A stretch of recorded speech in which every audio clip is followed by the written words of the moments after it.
The elevator doors closed, and his hand pressed against my lower back, firm, possessive, guiding me somewhere I knew I shouldn't go. "Relax," CEO Ethan Cross murmured, his breath warm against my ear. "You look like you're about to jump out of your skin." I was, because the last 3 people who'd been alone with him after hours had either quit without explanation or been transferred to departments so remote they might as well have fallen off the earth. And now it was my turn. The elevator climbed. His thumb traced a slow circle against my spine through my shirt. My heart hammered so hard I was sure he could feel it. "You've been working here how long, Jordan?" His voice was silk over steel. 3 months? 4, I whispered. 4 months and you still flinch every time I walk into a room? He leaned closer, and I could smell his cologne, something dark and expensive that made my thoughts blur. "Why is that?" "Because you're dangerous," I wanted to say. "Because everyone warns me about you." Instead, I said nothing. The elevator stopped. Top floor, his private office. He stepped out first, glancing back with a smile that didn't reach his eyes. "Come on, I don't bite." That's not what I'd heard. But I followed him anyway. Because 4 months ago, I'd walked into this building believing I could change my life, that hard work and talent would be enough, that someone like Ethan Cross, brilliant, powerful, untouchable, would see something in me worth nurturing. I wasn't always this afraid. 4 months ago, I'd walked into Cross Industries with my degree still warm from the printer and ambition burning a hole in my chest. I was 23. Fresh out of college, and desperate to prove myself. My family thought I was wasting my time. My ex laughed when I told him about the job offer. "You, working for Ethan Cross? He'll eat you alive." I'd told him to go to hell. Now, standing in Ethan's office with the city sprawling below us like a glittering graveyard, I wondered if my ex had been right. "Sit," Ethan said, gesturing to the leather couch near the window. Not his desk, the couch.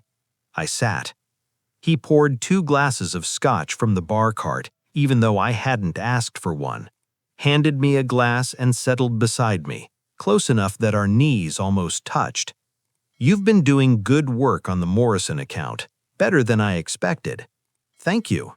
"But you're holding back." His gaze pinned me in place. "You're talented, Jordan, brilliant even, but you second-guess yourself. You wait for permission instead of taking what you want." I sipped the scotch to avoid answering. It burned going down. "Do you know why I brought you up here tonight?" I shook my head. "Because I see something in you." He set his glass down, turning me fully. "Something raw, unpolished, and I want to be the one to shape it." His hand moved to my knee. I froze. "You're young," he continued, his thumb brushing slow circles against my leg. "You don't understand yet how this world works, how power operates, how things get done." I'm learning," I stammered. "Not fast enough." Every instinct screamed at me to move, to pull away, to leave. But his eyes held me captive, dark, hungry, certain, like he already knew I wouldn't say no. And God help me, he was right. Because even though my brain was screaming danger, my body was leaning into his touch. My pulse was racing for reasons that had nothing to do with fear. And when he leaned in, his lips brushing against my ear, I didn't pull away. "I can make you into something extraordinary," he whispered. "Or I can let you fade into mediocrity like everyone else. The choice is yours." It wasn't a choice, really. It was a threat wrapped in seduction, and we both knew it. "What do you want from me?" I asked. His smile was predatory. "Everything." It started with late-night emails. "Jordan, I need you in my office. Bring the Henderson files." "Jordan, stay after the meeting. We need to discuss your performance."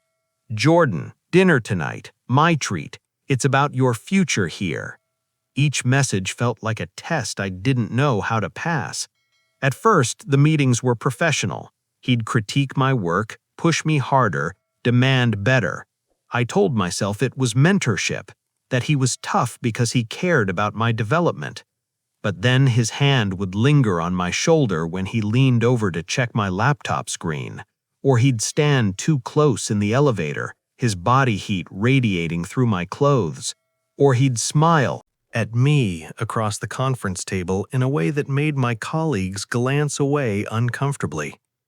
"You're his new favorite," my coworker Mia whispered one day in the break room. Her voice was tight with something that might have been concern or might have been jealousy.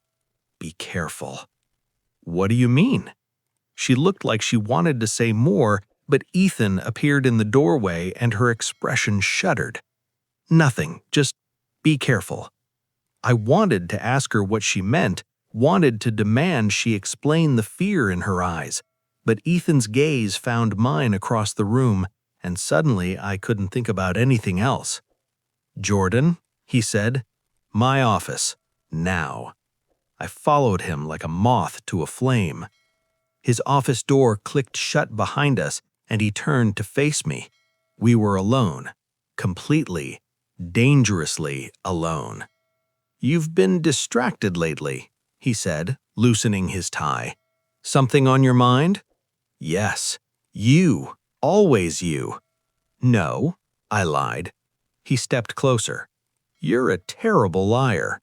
"I'm not." His finger pressed against my lips, silencing me. "Don't speak unless I ask you a question. Understand?" I should have been offended, should have told him to go to hell, should have walked out right then. Instead, I nodded. The praise sent electricity down my spine. He circled me slowly like a predator assessing prey. His fingers trailed across my shoulders, down my arm, making me shiver. "Do you know what I see when I look at you, Jordan?" I shook my head. "Potential." He stopped in front of me, tilting my chin up with one finger. "Raw, untapped potential. You could be extraordinary, but you're too afraid to take what you want." "I'm not afraid." "Prove it." His thumb traced my bottom lip. "Kiss me." My heart stopped. This was it, the line. Once I crossed it, there was no going back. I crossed it. I pushed up on my toes and pressed my lips to his. "That's what I thought," he said, smirking. "You want this just as much as I do." I couldn't deny it. That night, he texted me at midnight. "Can't sleep. Thinking about you. Come to my place." I stared at my phone for 10 minutes, my thumb hovering over the screen. This was wrong, inappropriate, dangerous. I called a car anyway. His penthouse was exactly what I'd expected. Floor-to-ceiling windows, minimalist furniture, art that probably cost more than my entire life. He answered the door in slacks and an unbuttoned shirt, looking like sin and temptation wrapped in Italian fabric. "You came," he said, stepping aside to let me in. "You said it was important." "It is." He closed the door behind us, and suddenly the space felt too small, too intimate. "Drink?" "I'm fine." "You're nervous." He crossed to me, tilting my chin up with one finger. "Why?" "Because this isn't normal. Because mentors don't summon their employees to their homes at midnight. Because I can see the hunger in your eyes, and I don't know if I'm terrified or thrilled." "I'm not," I lied. He smiled. "Liar." Then he kissed me. "Stay," he said afterward, pulling me against his chest. "Don't leave." I stayed, but I didn't sleep, because as I lay there in his arms, listening to his heartbeat slow, a small voice in the back of my mind whispered that I'd just made the biggest mistake of my life. 3 weeks blurred together in a haze of stolen moments and crossed lines. He'd call me into his office and lock the door. kiss me breathless against the window overlooking the city, whisper promises against my skin. At night, I'd lie awake replaying every touch, every word, every look, trying to separate what was real from what was manipulation, trying to convince myself I wasn't falling for him, failing. "You're different lately," my roommate said one morning over coffee. "Happier, or something." I wasn't sure what I was. Intoxicated, maybe. Addicted. Drowning in something that felt too good to be wrong, even though I knew it was. "Just busy at work," I said. He didn't look convinced, but he let it drop. That day, someone left an anonymous note on my desk at the office. "They ruin everyone they touch. Get out while you can." I crumpled it and threw it away. But that night, lying in Ethan's bed with his arm draped possessively across my waist, I couldn't stop thinking about it. "What's wrong?" he asked, his fingers tracing lazy patterns on my stomach. "Nothing." "Jordan," his voice was gentle but firm. "Tell me." "Someone left a note on my desk today, a warning about you." He tensed. "What did it say?" "That you ruin everyone you touch." Silence. Then he laughed, a bitter, hollow sound. "And you believe them?" "I don't know what to believe." He rolled over, pinning me beneath him, his eyes dark and intense. "Then believe this. I don't care what anyone says. I don't care about the rumors or the warnings or the gossip. All I care about is you." "Ethan!" "You're different, Jordan. Special. You make me want to be better." I wanted to believe him. God, I wanted to believe him so badly it hurt. So I kissed him and tried to ignore the voice in my head screaming that this was a lie. The rumors got worse. Whispers in the break room, pointed looks in meetings. People stopped inviting me to lunch. My work was scrutinized more heavily than anyone else's. And Ethan was distant during office hours, professional, cold even, like we were strangers instead of lovers who'd spent the previous night tangled together in his bed. "It's for appearances," he explained when I confronted him. "People are watching. We have to be careful." "I'm tired of being careful." "I know." He pulled me close, kissing my forehead. "Just a little longer. I'm working on something. A way for us to be together without all this secrecy." "What do you mean?" "Trust me," he said. "Can you do that?" I wanted to, desperately. But trust felt like a luxury I couldn't afford. That night, I couldn't sleep. I found myself scrolling through my phone, searching for information about Ethan Cross. What I found made my blood run cold. 3 women, 2 men, all former employees, all with eerily similar stories. He'd chosen them, mentored them, seduced them, made them believe they were special, chosen, different from everyone else. Then he'd destroyed them. One woman's career ended after she tried to report him to HR. Another was blacklisted from the industry entirely. A man had attempted suicide after Ethan systematically isolated him from every professional contact he'd ever had. Each story followed the same pattern: intense attention, promises of advancement, a whirlwind romance. Then, once they were completely devoted to him, he'd pull away, become cold, gaslight them into thinking they were crazy for believing it had ever meant anything. And when they tried to fight back, he crushed them. I read until my eyes burned and my hands shook. Then I heard my phone buzz. "Miss you. Come over." I stared at the screen. Every rational part of me screamed to run, to quit tomorrow, to block his number and disappear before I became another cautionary tale. But my finger was already typing a response. On my way. Because despite everything, despite the warnings, the evidence, the horror stories, I still wanted him, and that terrified me more than anything else. I told myself I was going to confront him, to demand the truth, to finally grow a spine and stand up for myself. Instead, I let him kiss me the moment I walked through the door. "I've been thinking about you all day," he murmured against my neck. Can't focus, can't think. You're driving me insane. Ethan, we need to talk. Shh. He backed me toward the bedroom, his mouth trailing heat down my throat. No talking, not tonight. Just feel. And God help me, I let him. Afterward, we lay tangled together, our breathing slowly returning to normal. Stay the night, he said, his fingers threading through my hair. I always do. No, I mean, stay. Move in with me. I went still. What? Move in with me, he repeated. Moving in was surreal. He cleared space in his closet for my clothes, gave me a key, introduced me to his housekeeper as his partner. For a few weeks, I let myself believe in the fairy tale. We'd wake up together, have breakfast on his terrace overlooking the city. He'd drive us both to work, his hand on my thigh the entire way. At the office, we'd maintain professional distance, but I could feel his eyes on me constantly. And at night, we'd come home to each other. It felt real. It felt right. It felt like love.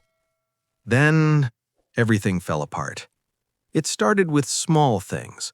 He'd snap at me for leaving my coffee cup on the counter, get irritated when I wanted to see my friends, question why I needed to go out when I had everything I needed at home.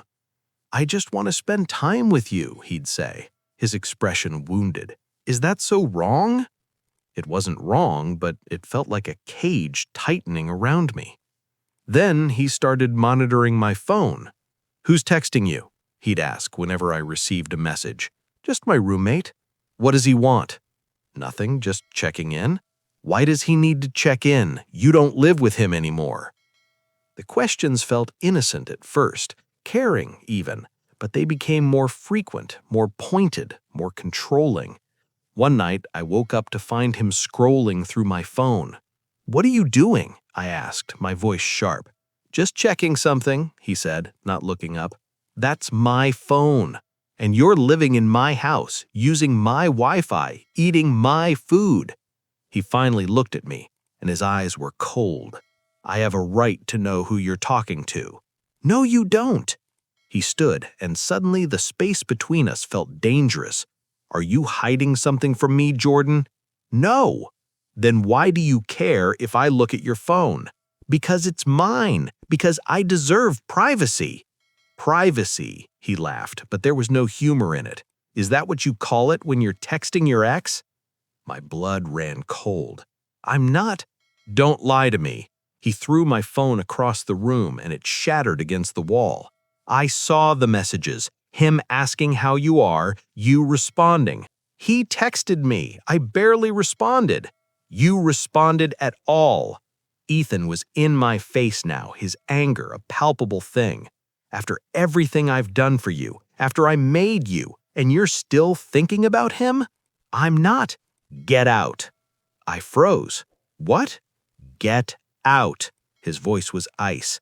Pack your shit and leave. Ethan, please. Now.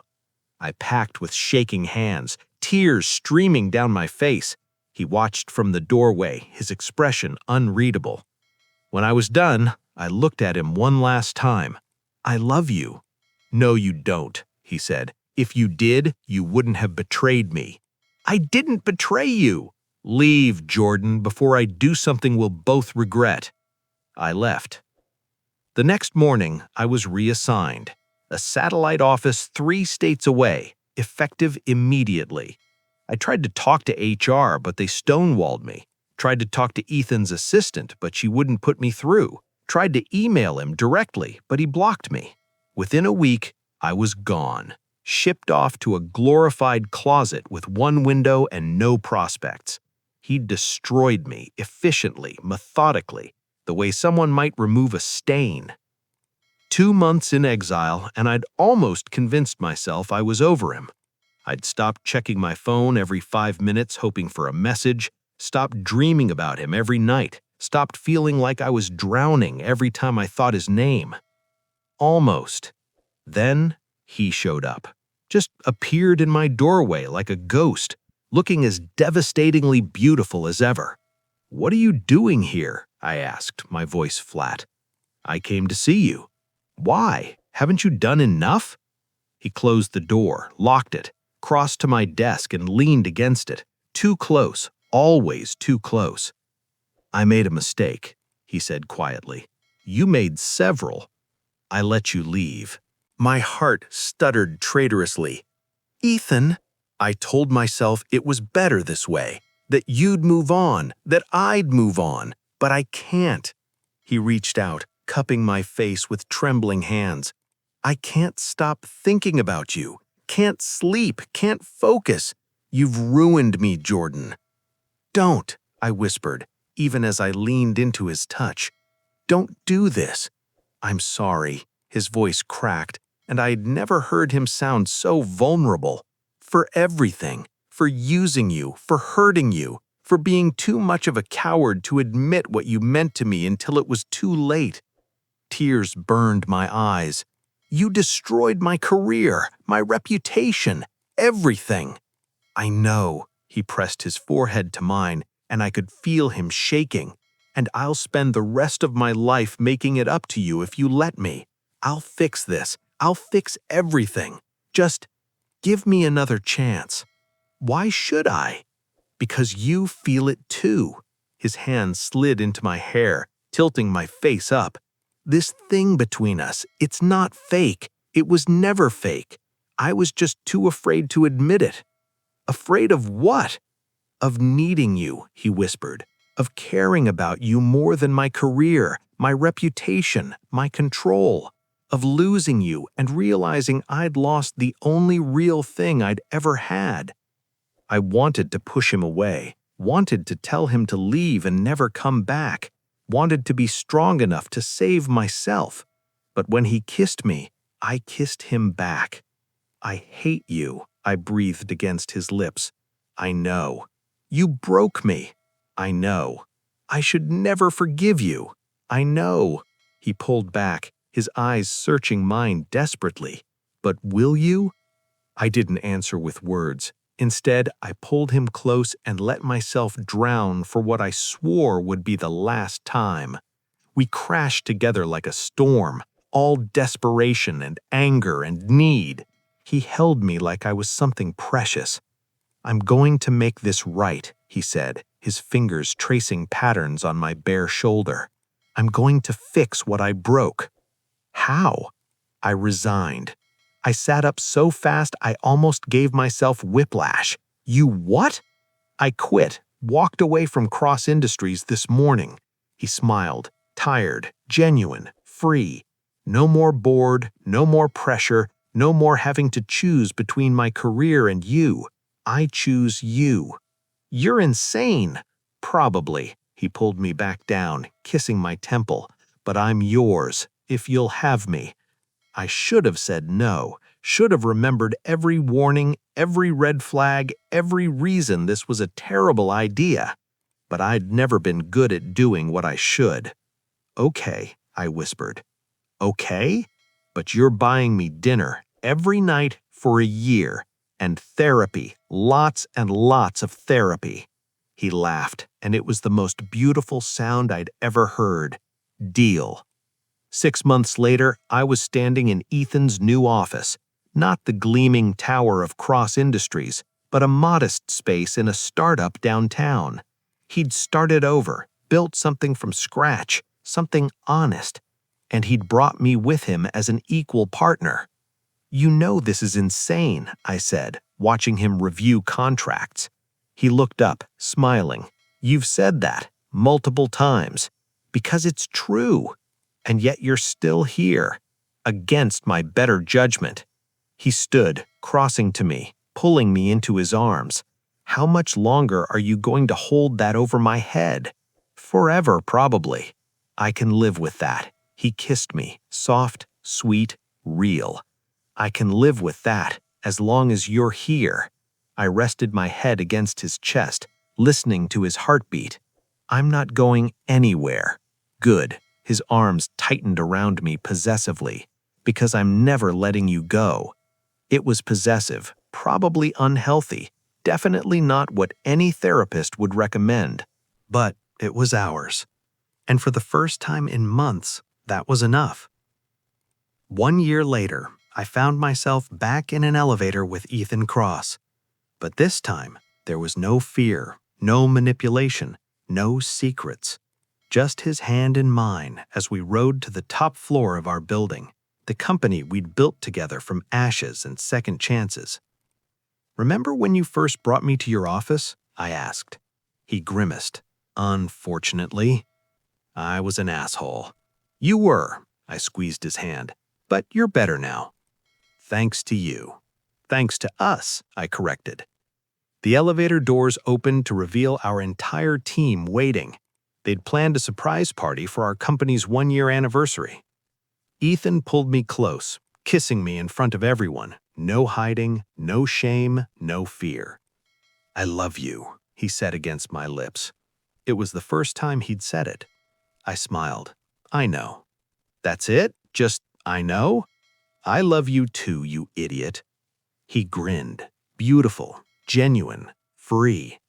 "Good, because I'm never letting you go." "I've mentioned that. I'll keep mentioning it until you believe it." "I believe it," I whispered, and meant it. Because sometimes the most broken things create the most beautiful mosaics. Sometimes the people who hurt us the most are the ones who teach us how to heal. And sometimes, just sometimes, love is worth fighting for, even when every odd is stacked against you. Even when it starts with a whispered promise in an elevator. The end.